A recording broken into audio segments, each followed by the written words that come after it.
All right, boys and girls, we're going to look at quadrilaterals today. First off, a quadrilateral, um, most of you would probably know this by fifth grade, and I say most of you. This was probably a skill that was talked about last year, maybe at the end of the year, so maybe during COVID time, and so maybe this has slipped your mind a little bit. But a quadrilateral is a polygon with four sides and has four angles. And so the very first, definition there, I'll kind of circle that. That's kind of what we're looking at here and what we're kind of thinking about. And again, in fifth grade, you really kind of have to stop and think about two major shapes, one being triangles, one being quadrilaterals. So we really spend some time on both of those, triangles and quadrilaterals. Um, so we're going to go over really five specific quadrilaterals that are important to us as fifth graders, and they're very popular on test questions. And so, again, kind of like I did in the triangle video, a big part of it is being able to classify shapes and to classify polygons. So, again, when you look at a shape or you look at a polygon, you're not just calling it a square. You're calling it, you know, everything that it could be called, or you're classifying it everything that it could be classified as. So there's a lot that goes into it, and it's kind of like I was telling my students the other day when we started this. You really kind of have to stop, and you have to just go slow, and you have to think about what all these shapes and polygons can be. All right, so the first, first of all, this page you're looking at here is the set of notes that we usually go over in class. So we're going to kind of work our way through it, kind of work our way down to the bottom of these notes where you see a Venn diagram, and kind of go over the Venn diagram and how to read that, because that really within itself is a popular way that the STAR tests could look, or if they give you a question over shapes or polygons, it could be in a Venn diagram. So we'll go over that at the end, but first we're just going to go through each one. I'm going to switch over and I'm going to type in some things here. I'm going to write in some things along the way. And so kind of just stay with me and kind of think about each shape. And if you recognize it, or maybe if you already know a little bit about it, that would be good. So we're going to start with a parallelogram over here on the right side. So a parallelogram, it says that it has opposite, and I'm going to start there. I'm going to try to get these as close as I can in the right spot. Oops, here we go. Okay, so it's got has opposite sides that are congruent and parallel. So I'm going to type in congruent as well.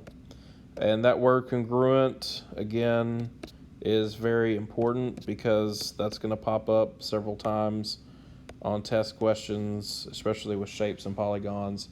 And just to kind of keep in the back of your mind, know what congruent means. It means the same or it's equal. And so a parallelogram has opposite sides that are congruent and parallel. So I'm going to switch back over to my pen real quick just to show again what this is talking about. So first of all, parallelogram, you would be thinking about parallel lines. And so these are parallel sides. So again, in your mind, think back to probably 2 or 3 years ago when you started really learning about this vocabulary, and you learned about the words parallel. And remember, parallel means that they are equally spaced apart and they never cross, they never touch. And so those are parallel lines. Well, parallel sides are basically the same thing. And the way this one's marked, I'm going to kind of use the yellow pen here. They use these single lines on the top and the bottom of this parallelogram to show that those are the same, so they're congruent. And then it also, just by visually looking at it, that those are equally spaced apart. Those are never going to touch. The same thing with the left and the right side of the shape. They mark them with two lines, and so those two are congruent, and those two are also parallel. They keep going and going and going. They never touch. They're equally spaced apart. So a parallelogram is Kind of like especially when we relate it to the bottom picture here in a second, to the Venn diagram, that's kind of where it gets started. So you kind of start with parallelograms, and then you go from parallelograms, and there's multiple parallelograms that you need to know about. So the first one, from a parallelogram, they kind of split here. So the first one we're going to talk about is a rectangle. So rectangles are pretty basic. Most kids by 5th grade know what a rectangle is. But again, it's kind of like, well, if you just know it as a rectangle, then you might be in trouble, because you need to understand that it's more than just a rectangle. So let's talk about what a rectangle is. It says a rectangle is a special parallelogram with, and I'm just going to write this in, 4 right angles, and then it says 4 pairs of, and then it says blank sides. I think I'm going to scratch this, and I think most teachers probably do this. I think we're going to write in here that it actually has 2 pairs of, and then you would think of parallel sides. So I'm going to type in parallel here. So again, when you're thinking about these shapes and what they mean, you have to know the specifics about them. So again, when you think about rectangles, you need to know that the opposite sides are parallel, and the opposite sides are basically congruent. So when we write this in, a parallelogram is 4 right angles and then 2 pairs of parallel sides, or you could probably add in parallel or congruent. So I'm going to type that in as well, because I think that would be accurate. So I'm going to type in congruent again. Again, it's one of those things where the more you know, the better off you're going to be. So I'm going to put congruent in there as well. I don't think 4 pairs would be accurate, though. I think the top and the bottom would be a pair, and then the left and the right would be a pair. And again, you can look at this, and I'll go back to my pen here, and I'll just kind of mark, with yellow. The top and the bottom are congruent. They're the same. The left and the right are congruent. They're the same. And then, of course, they're parallel to each other. So a rectangle is a parallelogram. It is also a quadrilateral, because it falls under those categories. So now we can move over to the right. A rhombus is a special parallelogram with, and then I'm going to write this in, with 4 congruent sides. So, again, it's telling you in its, in the definition right there, that a rhombus is a special parallelogram. So you know that it's already a parallelogram, you know that it's already a quadrilateral, but then now when you're thinking about, I always hear kids call maybe this a diamond, or a lot of times they'll say it's a square turned sideways, which it could be. It's kind of one of those things. It's hard to, it's hard to talk about all the rhombuses out there, because you're just looking at this particular one that's on this page. There are different looking ones, but this one on this page, to me, kind of looks like a square that kind of has a tilt going to the right. But what I need to understand is what makes a rhombus. It has to be a parallelogram, it has to be a quadrilateral, but all 4 sides have to be the same. So here with the markings on it, with that 1 mark on each side, I know that all sides are the same. I definitely can see that they're parallel, so I'm going to call that a rhombus. So this is kind of the part where I feel like it gets a little bit tricky. And sometimes every year when I teach this, I have to go back and I kind of have to relearn this myself. It's just kind of part of it. But now we get down to the bottom of our section, which is basically a square. And squares are really unique because they really have a lot of labels. When you think about classifying quadrilaterals, if you have a square, you're going to classify it basically the most. In other words, you're going to have the most names or the most labels for a square versus the rest of your quadrilaterals. And there's a reason behind that. So let's kind of get into a square. So it says a square is a special parallelogram. So there it is right there. Again, if you just see a square as a square, you're in trouble. You need to know that it's more than that. So it's a special parallelogram with 4 congruent sides and 4 right angles. But the thing about squares is, and this is kind of when I'm going to go to the Venn diagram now. So if you look at the bottom, the square is sitting at the bottom of this Venn diagram. In other words, kind of like all the arrows work their way down to a square. Well, if you reverse the arrows, think of it like this. Everything that's above the square, basically, you could think of it as another label for a square. For instance, if I go above it, I could call a square a rhombus. I could also call a square a rectangle. I could call a square a parallelogram. I could call a square a quadrilateral. I would not call a square a trapezoid because those are two different things. But, I mean, just within that, last 20 seconds of me talking, a square has basically a label of a rhombus, a parallelogram, a rectangle, and a quadrilateral. So it has a lot of labels. And I think probably the trickiest one, and I know this usually gets kids in my class, is the difference between a square and a rectangle. So if you go back up to, well, I guess the best way to explain it is if you go back up to this right here, so I'm going to draw an arrow up as I'm talking.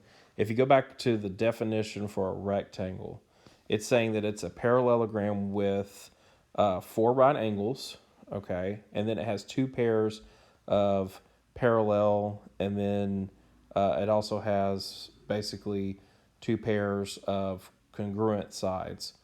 Well, technically, that definition could fall under a square as well. I mean, I could think about a square and go, okay, it has 4 right angles, and it also has a pair of parallel sides, 2 pairs, and it has also 2 pairs of congruent sides. And so basically, I could say that that meets the requirements to be called a rectangle as well.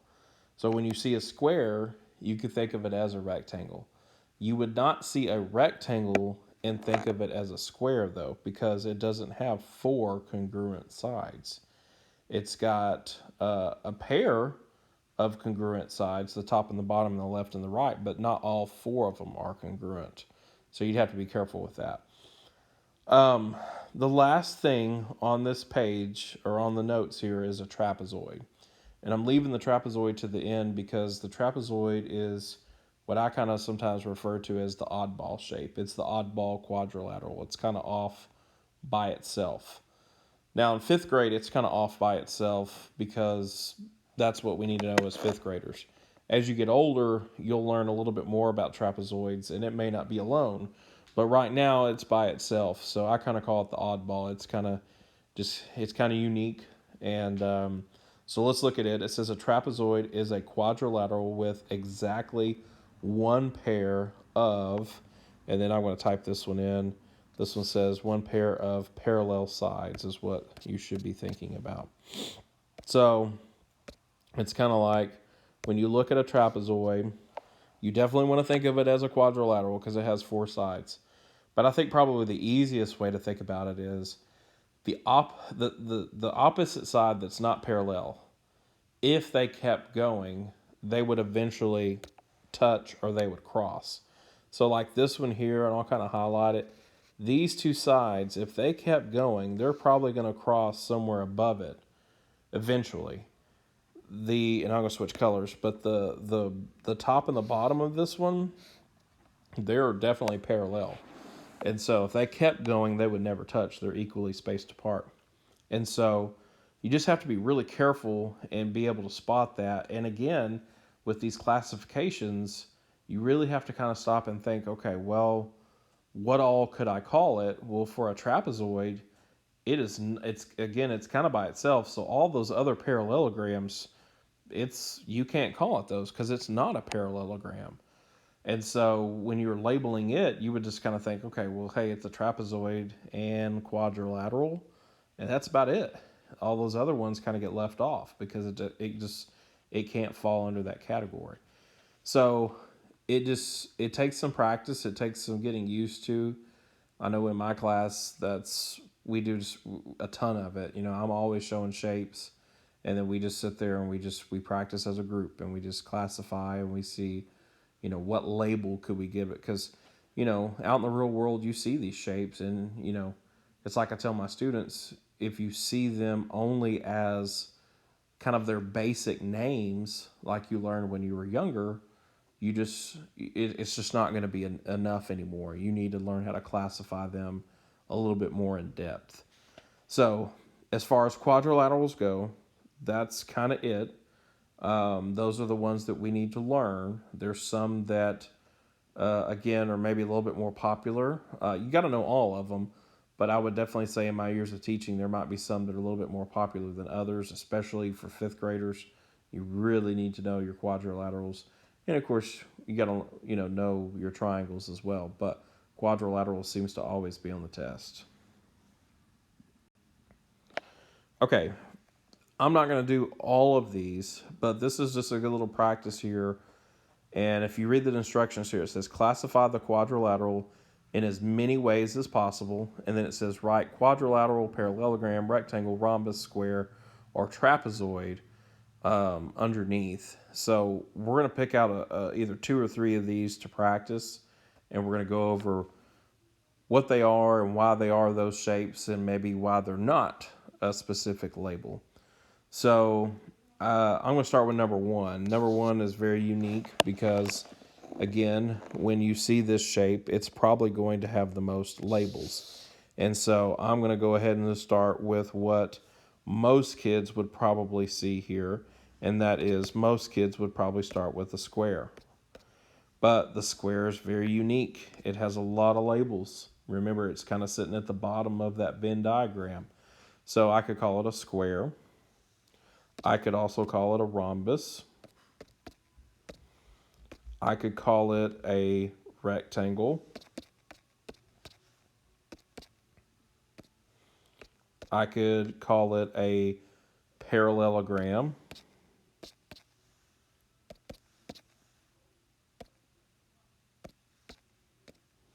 And then last but not least, at least on this list here, it is definitely a quadrilateral.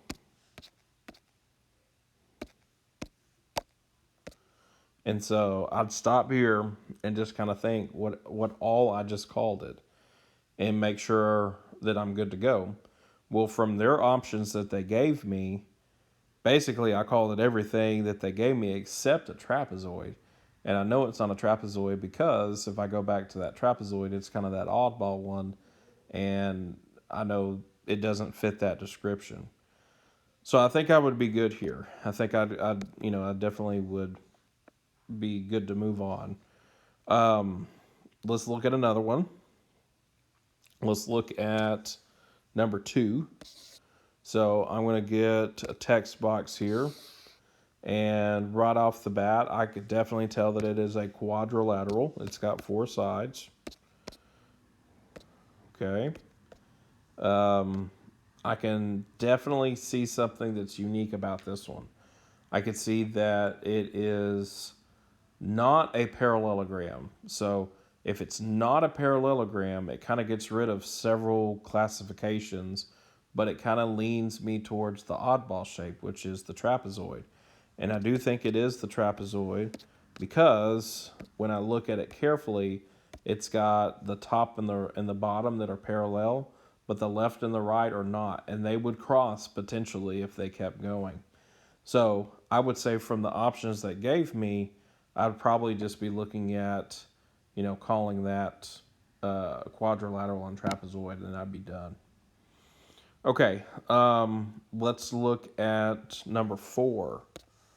So I would say most kids looking at number 4 would start with what they know and what they're comfortable with, and that is a rectangle, which is perfectly fine if that's where you started that. From there, I would stop and think, okay, well, what else could it be? I know it could be a quadrilateral because it's got 4 sides. I know it could be a parallelogram because a rectangle is a special parallelogram. And then this is kind of that part where I'd have to really stop and think, well, what else could it be? Or is that it? So I know it's not a trapezoid. I can get rid of that one. But I have to think, is it a rhombus or is it a square? Well, a rhombus has to have 4 congruent sides, which it does not. I definitely could tell all 4 sides are not the same, which really kind of leads me into the square too. It has to have 4 congruent sides. So can't really call it those two, but the other 3, rectangle, quadrilateral, and parallelogram, I think are very true. Okay, so again, these are just some examples of kind of what it would look like. I'm not going to continue on the page here, but this is kind of the mindset that you need to have going forward. You have to know how to label them. And quite honestly, if it were in my class, I would actually label all of these something else. And I would hope, this, we kind of talked about it on another video, but you need to remember these are all polygons. They could be classified as polygons, and you could either call them regular or irregular polygons. Well, the number 1 is the regular polygon because regular polygons have all congruent sides. Irregular polygons, they don't. And so 2 and 4, those two shapes, those two are definitely irregular polygons. And so you could go even deeper and call them that. The one thing I know I'm not calling it is I'm not calling it a pentagon. I'm not calling it a triangle. I'm not calling it a hexagon because all of these on the page are quadrilaterals. So just kind of think about that. Think about what it could be, what it's not. I think that would always be a good mindset to have. All right, and on this last page here, I just thought I'd pull out just some basic star questions that could show up. These are pretty easy, but it's still good to kind of go over and kind of think about it. Most of the ones that I've seen on previous star tests usually have a picture of the shape, or they'll have some type of Venn diagram. I don't really see that here on this one, but it's still good to practice because you never know. You might have one that's just words. These don't have Venn diagrams. They have some pictures, but let's kind of look at a couple of these and let's think about some strategies that you might take. So I'm going to start with question number 10. Question number 10 basically says, which statement is true about the 2 figures below, which is a good way to ask these questions because a lot of times they'll think of true or not true, or that popular not question is a good way to ask the shape questions.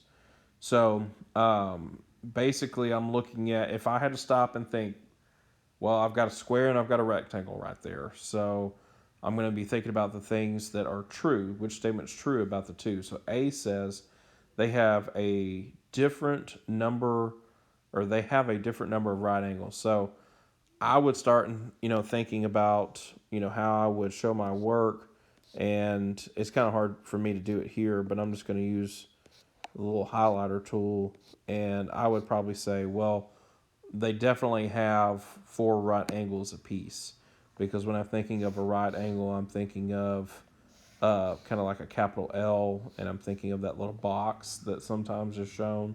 It's shown on question 9. But I think they have the same number of right angles. So I think they have 4 and 4. So I'll probably get rid of A. It says they are not congruent. So congruent means the same or equal. And so I would say, well, that could be true because they're not the same. Rectangles and squares are not. So I'm going to leave that one. C says they're rhombuses. Well, I know rhombuses have to have equal sides, so the rectangle is not a rhombus. And then it says they are squares. Well, this is that kind of tricky part. So obviously the one on the left is a square, but the one on the right is not, because you have to have 4 congruent sides. So I'm going to say that if they're looking for a true statement, that's a key word here, it says they are not congruent. I would agree with that. They are not congruent, so I'd go with B. Let's look at 11. 11 says, which of the following is not a parallelogram? Again, kind of a key word there, not. And so to me, no picture shown here, but if we went back to the first page of notes, or the first page of the video, the parallelograms are kind of all on the left side. And then on the right side, there was this oddball shape that we talked about. And if you remember that, the oddball shape is the trapezoid. And so I'm going to say that's pretty simple if you remember those notes. It's the one that's not a parallelogram. And then we'll do question 12. That one's a pretty easy one too. It says, which of the following is a regular polygon?